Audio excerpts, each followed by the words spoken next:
към брата си Христо Ботев. Тежко, брате, се живее между глупци неразбрани. Душата ми в огън тлее, сърцето ми в лути рани.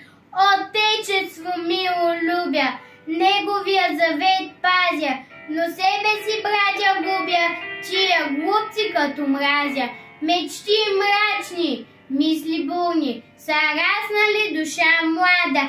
Ах, ръка си, кой ще турне на той сърце, дето страда?